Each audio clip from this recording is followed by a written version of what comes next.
আমরা অপরাধীর দৃষ্টান্তমূলক শাস্তি চাই। প্রায় 10,000 লোক আমাদের পিছনে হাঁটছেন এবং আরও আশেপাশে আনুষঙ্গিক যারা আছেন তারাও যাচ্ছেন। হেডকোয়ার্টারে 4 লক্ষ ডাক্তার আজকে কর্মবিরতি পালন করছে।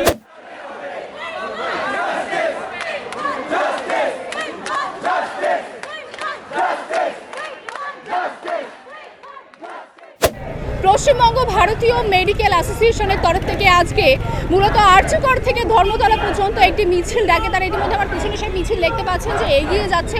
তাদের একটাই দাবি, জাস্টিস সার্ভ করা, অর্থাৎ বিচার পায় যে নারকীয় নির্যাতন সেই তরুণ চিকিৎসকের সঙ্গে হয়েছিল, সেই তরুণ চিকিৎসকের বিচারের দাবিতে কিন্তু আজকে তারা পথে নেমেছে। ইতিমধ্যে দেখতে পাচ্ছেন যে তাদের মিছিল কিন্তু এগিয়ে চলেছে ধর্মতলার দিকে।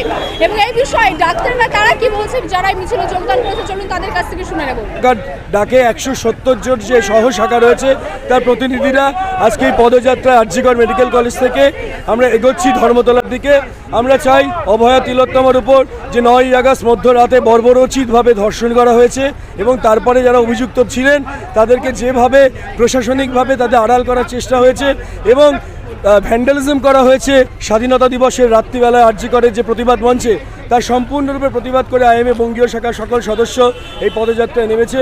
আমরা অপরাধীর দৃষ্টান্তমূলক শাস্তি চাই এবং তার সাথে যারা যারা যুক্ত এই যে নেক্সাস, তারা যদি ডাক্তারও হয়, তারা এই ব্ল্যাক শিপদের যেন উৎখাত করা হয়। আমরা কোনোভাবেই তাদের রেয়াত করব না এবং এমন দৃষ্টান্তমূলক শাস্তি হয় যা কলকাতা শহর তথা বঙ্গীয় আমাদের সমস্ত রাজ্যের ক্ষেত্রে লজ্জাজনক, নারীদের ক্ষেত্রে লজ্জাজনক। তা আমরা চাইব দৃষ্টান্তমূলক শাস্তি দিয়ে যেন অপরাধীরা তাদের যেন ক্যাপিটাল পানিশমেন্ট দেওয়া হয়।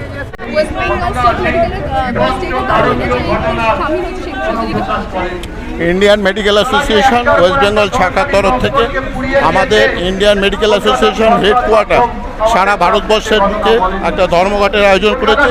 তার পরিপ্রেক্ষিতে সেই প্রতিদান হিসাবে আমরা একটা মিছিল করছি। যে মিছিলটা আমাদের যে ঘটনা ঘটেছে তার বিচার চাওয়ার জন্য চার্টার অফ ডিমান্ডস অলরেডি আমাদের হেডকোয়ার্টার থেকে পাঠানো হয়েছে সেন্ট্রাল অ্যাডমিনিস্ট্রেশন এবং স্টেট অ্যাডমিনিস্ট্রেশনের কাছে। আমরা কিছুই না, আমরা নিরপেক্ষ বিচার চাই। যারা দোষী আছে তাদেরকে আমরা শাস্তি চাই এবং এই ধরনের ঘটনা যাতে আর পুনরাবৃত্তি কোনো জায়গায় না হয়, কর্মরত অবস্থা কি কর্ম ছাড়া অবস্থায়, সেটা আমরা এইভাবে আইএমের তরফ থেকে চাই। তার জন্যই আমাদের এই বিচার সভা, এই প্রায় 10,000 লোক আমাদের পিছনে হাঁটছেন এবং আরও আশেপাশে আনুষঙ্গিক যারা আছেন তারাও যাচ্ছেন। আমরা কিন্তু জাস্টিস ডিমান্ড করছি। নিরপেক্ষ একটা তদন্ত অলরেডি শুরু হয়েছে, তাকে সাপোর্ট করার জন্য ডাক্তারদের সমর্থনে, জুনিয়র ডাক্তারদের সমর্থনে আমরা এই সভা করছি, পথসভা করছি। এবং আমরা হেডকোয়ার্টারে 4 লক্ষ ডাক্তার আজকে কর্মবিরতি পালন করছে।